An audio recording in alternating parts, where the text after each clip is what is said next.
Madame, Monsieur, bonsoir. Bienvenue à votre édition d'information de 19h. En voici les principaux titres.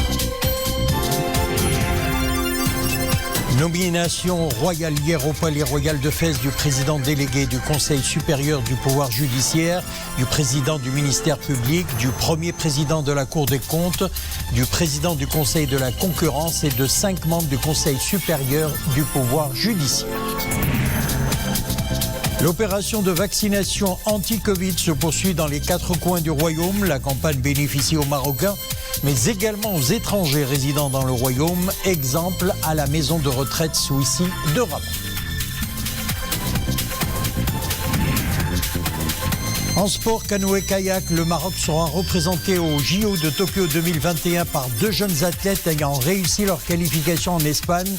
Nous serons en direct avec Célia Jodard depuis Pau en France où elle réside pour nous livrer ses impressions.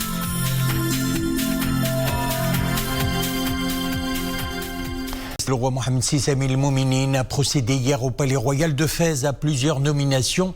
Il s'agit du président délégué du Conseil supérieur du pouvoir judiciaire, du président du ministère public, du premier président de la Cour des comptes, du président du Conseil de la concurrence et de 5 membres du Conseil supérieur du pouvoir judiciaire. Mohamed Telkeshker pour les grandes lignes du communiqué du cabinet royal.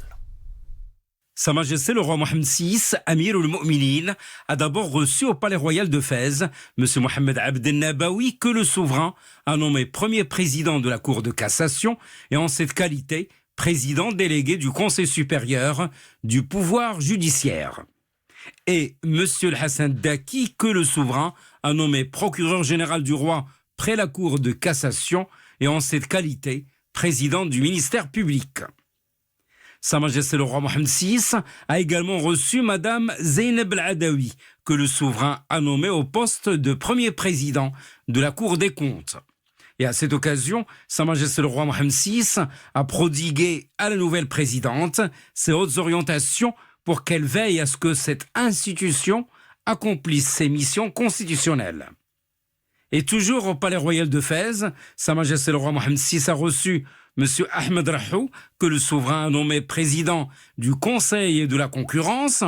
Cette nomination intervient suite à la soumission à la haute attention royale du rapport de la commission ad hoc chargée par le souverain de mener les investigations nécessaires à la clarification de la situation née de la confusion créée par les décisions discordantes du Conseil de la concurrence dans l'affaire des ententes éventuelles dans le secteur des hydrocarbures. Au vu des éléments soumis à la haute attention royale, Sa Majesté le roi a ordonné la transmission au chef du gouvernement des recommandations de la commission ad hoc à l'effet de remédier aux imprécisions du cadre légal actuel, renforcer l'impartialité et les capacités de cette institution constitutionnelle et conforter sa vocation d'instance indépendante, contribuant au raffermissement de la bonne gouvernance, de l'état de droit dans le monde économique et de la protection du consommateur.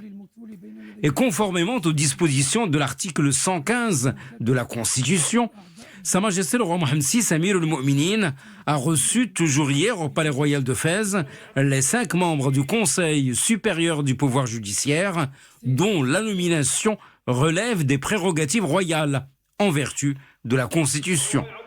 Et il s'agit de messieurs Ahmed Ghazali et Mohamed Amin Ben Abdallah, que le souverain a bien voulu reconduire en tant que membre du Conseil.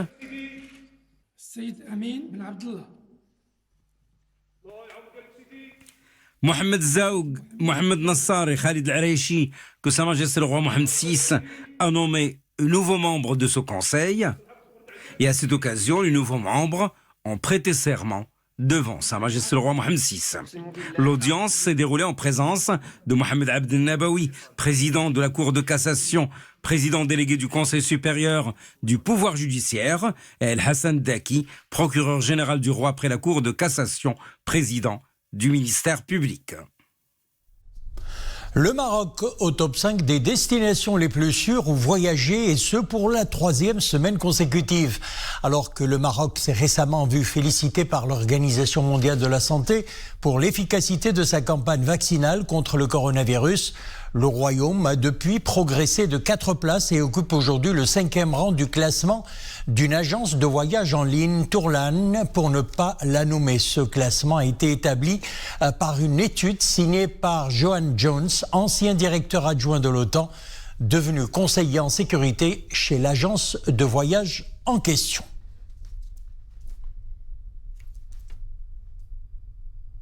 Et justement, Dakhla, la perle du sud marocain, nouvelle destination touristique par excellence, véritable havre de paix entre lagune et océan. La destination fait rêver partout à travers le monde et au Maroc. Le secteur du tourisme pâtit, il faut le dire, des effets de la crise sanitaire. Mais Dakhla, c'est un autre son de cloche. La ville tire son épingle du jeu. Une destination qui draine en masse les investisseurs. Voyons tout cela dans ce reportage de Bakar Dlimi et Oumaïma Ramli. La perle du Sud scintille. Dans un contexte de crise sanitaire mondiale, Dakhla se distingue par sa capacité de résilience. Elle renoue avec le tourisme au moment où les célèbres destinations nationales et internationales affichent mine grise. La région, effectivement, malgré le Covid, a connu un développement énorme, dans le sens où je remercie pour cela d'ailleurs les autorités locales qui nous ont permis d'assurer un protocole sanitaire très grand, ce qui a permis aussi rendu confiance aux touristes nationaux et aussi quelques internationaux. Aujourd'hui, on a de plus en plus des unités qui s'est créées et avec le tourisme local cette année, c'était très bien. Dakhla tire son épingle du jeu, des hôtels plus ou moins remplis et des plages assez fréquentées et surtout un bon positionnement propice à la pratique du kitesurf. Bref, la ville vit au rythme de la reprise touristique, un constat qui explique l'engouement des investisseurs. Nous sommes venus à Dakhla la première fois il y a 7 ans à peu près. Nous avons investi, nous avons cru en cette ville. Il y a eu beaucoup d'investissements, de promoteurs étrangers qui sont venus aussi investir. La ville s'est énormément développée ces 7 dernières années. Il y a eu, je pense, une quinzaine d'ouvertures d'hôtels juste pendant ces 5 dernières années. Passionné par les sports nautiques, la planche à voile, le kitesurf, le surf, Dakhla est l'une des destinations, des meilleures destinations mondiales pour la pratique de ces sports. Donc j'ai choisi cet endroit, Dakhla, pour le développement des activités sportives et hôtelières. Pas plus tard que samedi dernier, une convention a été signée par le ministère de tutelle. Objectif, mutualiser les efforts pour attirer des investissements touristiques durables et de qualité. Dakhla, en tant que destination touristique, a également subi de plein fouet les répercussions de la crise sanitaire de la pandémie du Covid-19. Mais apparemment, Dakhla montre beaucoup plus de résilience que Marrakech ou Agadir. Alors, pour nous en parler ce soir en direct avec nous depuis Dakhla, M. Rali Khtour, opérateur touristique dans la région de Dakhla, Oued Dahab. Bonsoir. Alors, ma première question, comment expliquez-vous cette capacité de résilience ?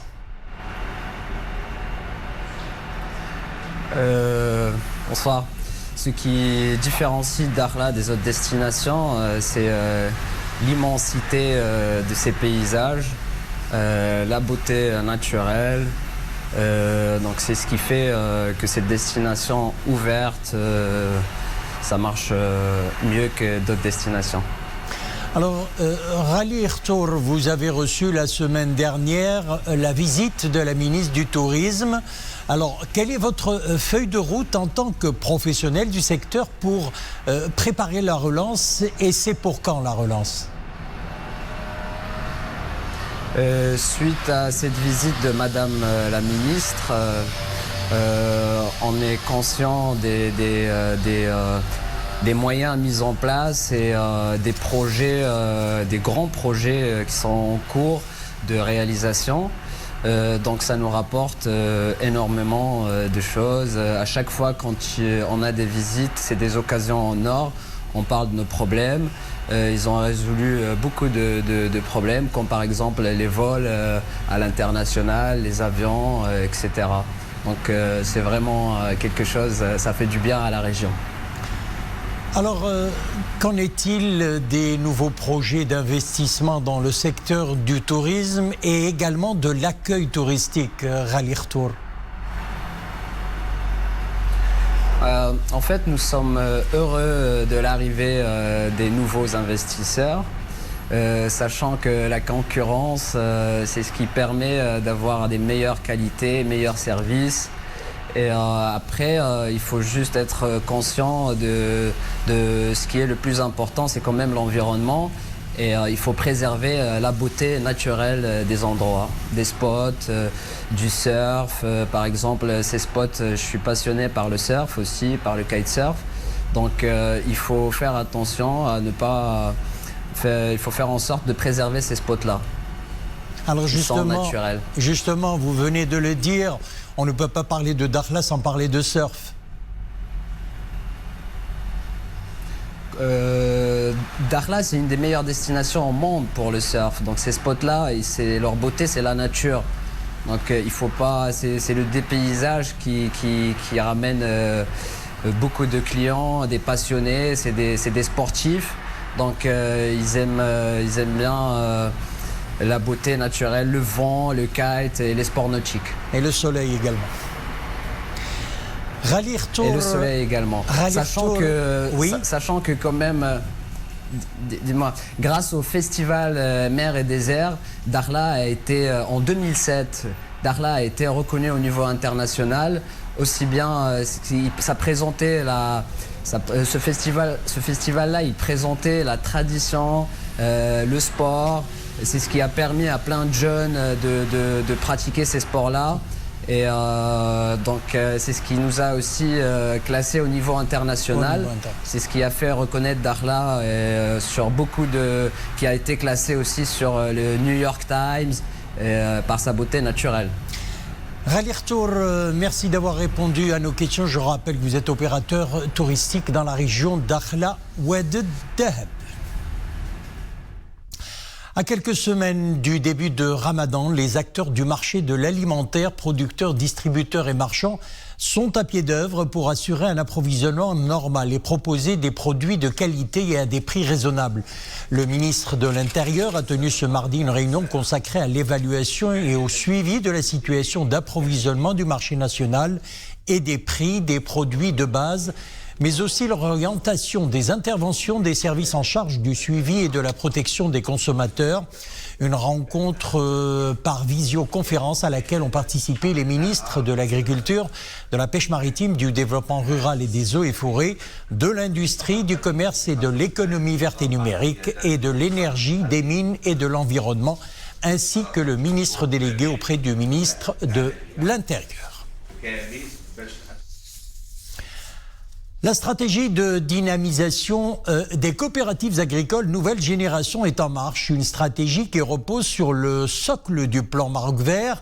C'est ce qu'a expliqué le ministre de l'Agriculture, de la Pêche maritime, du Développement rural et des eaux et forêts à l'ouverture d'un symposium tenu aujourd'hui à Rabat sous le thème Génération Green. Quel accompagnement par le groupe Crédit Agricole du Maroc. 21 conventions ont été signées à cette occasion entre le groupe Crédit Agricole du Maroc et les parties prenantes du secteur agricole et du monde rural. Je vous propose d'écouter Aziz Arnouch, le ministre de l'Agriculture, de la Pêche maritime, du Développement rural et des eaux et forêts. Cette nouvelle génération de stratégie qui a été présentée à Sa Majesté, la génération Green, il y a des financements qui arrivent. Nous avons l'appui de la Banque mondiale, 800 millions de dollars déjà qui sont aujourd'hui sur la table pour financer ce plan, et la Banque Crédit Agricole qui accompagne le développement de notre agriculture au Maroc va contribuer à travers le financement des jeunes agriculteurs, mais également de tous ceux qui veulent avoir la propriété de la terre. Au centre de l'équation, la demande de Sa Majesté de faire bénéficier un grand nombre de la population rurale pour qu'ils deviennent classe moyenne. Et donc nous avons un objectif de ramener 400 000 familles d'agriculteurs comme classe moyenne pour toute la vie de cette stratégie de développement qui va durer jusqu'à 2030. À présent, dossier Covid-19, le cumul des vaccins anti-Covid-19 a atteint à ce jour 4 265 196 vaccinations pour ce qui est de la première dose, pendant que 2 593 204 autres personnes ont reçu leur deuxième dose.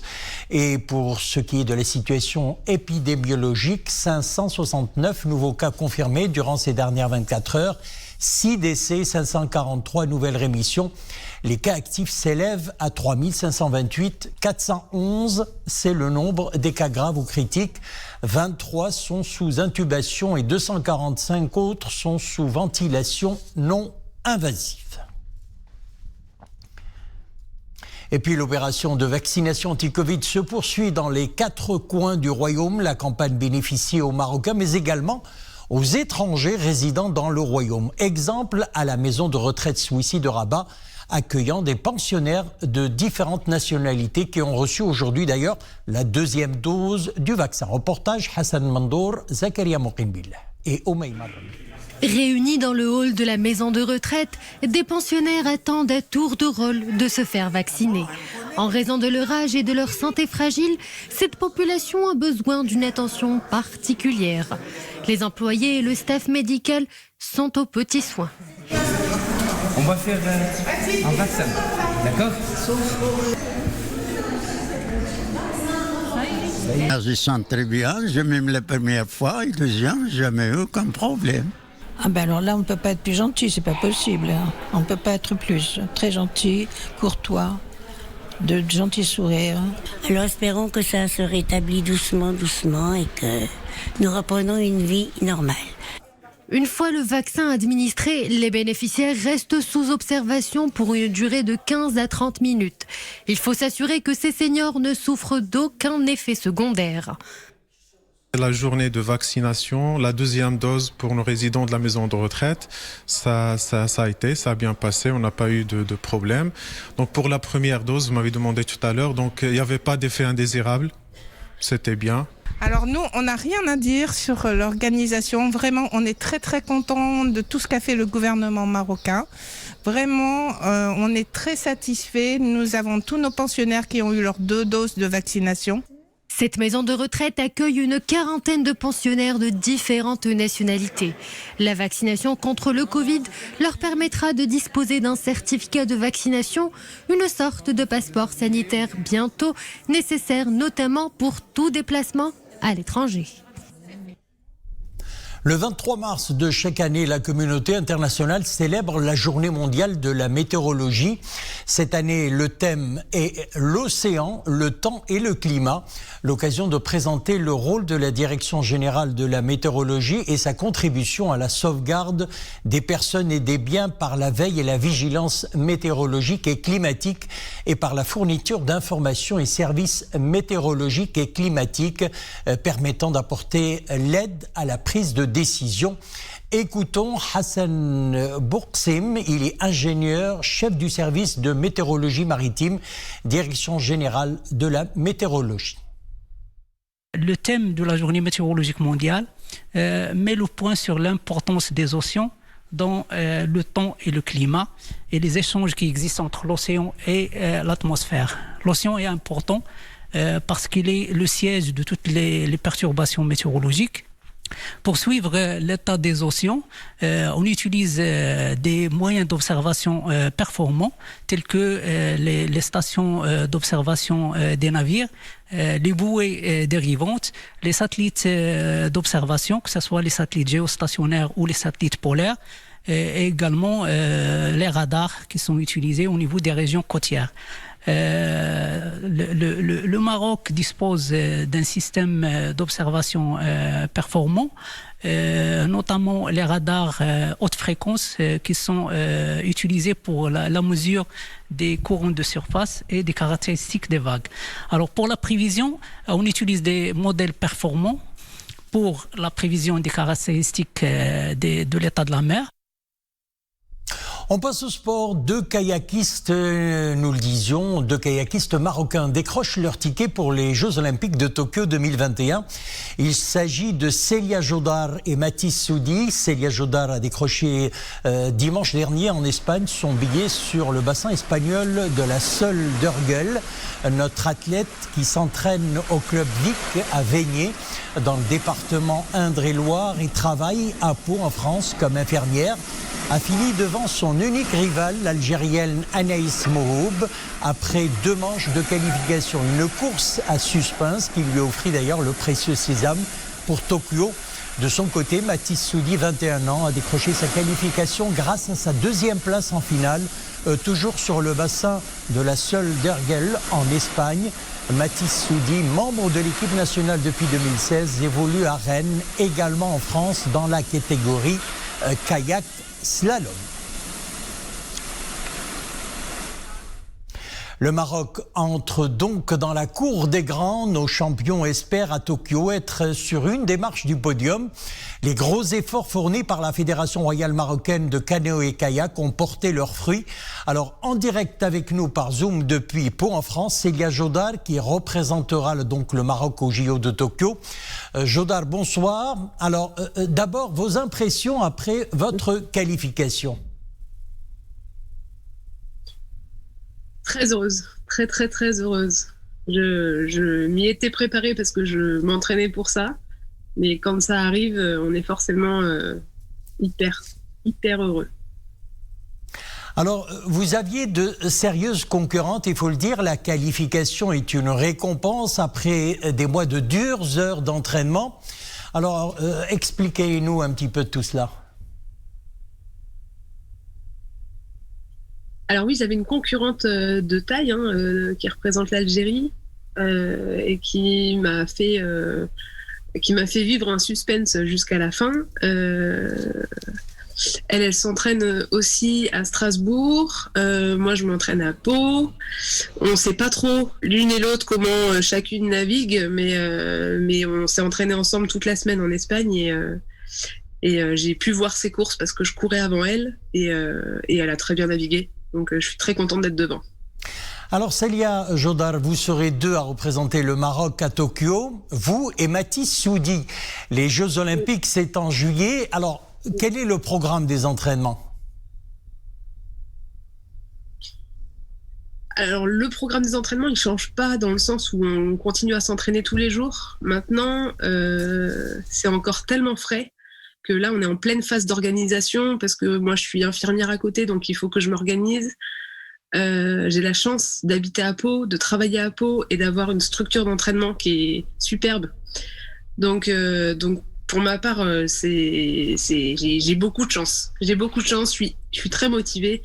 Donc maintenant, il va falloir qu'on parle avec le président de la fédération, Monsieur Belabas, et le comité olympique pour savoir comment on peut s'organiser pour la suite. Alors, justement, ce sera ma dernière question. Comment vous conciliez le travail que vous faites, surtout en cette période de crise sanitaire, je rappelle que vous êtes infirmière, et les entraînements pour être fin prête à Tokyo? Les journées sont longues. Là, ce matin, c'était l'entraînement et après, travailler toute la journée, parce que je vaccinais aujourd'hui, en plus de mon travail habituel.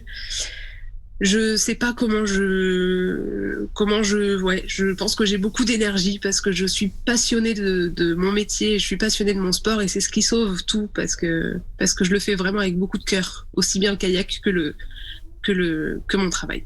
Et fière de représenter le Maroc à Tokyo, bien sûr. Hyper fière. Je suis trop contente.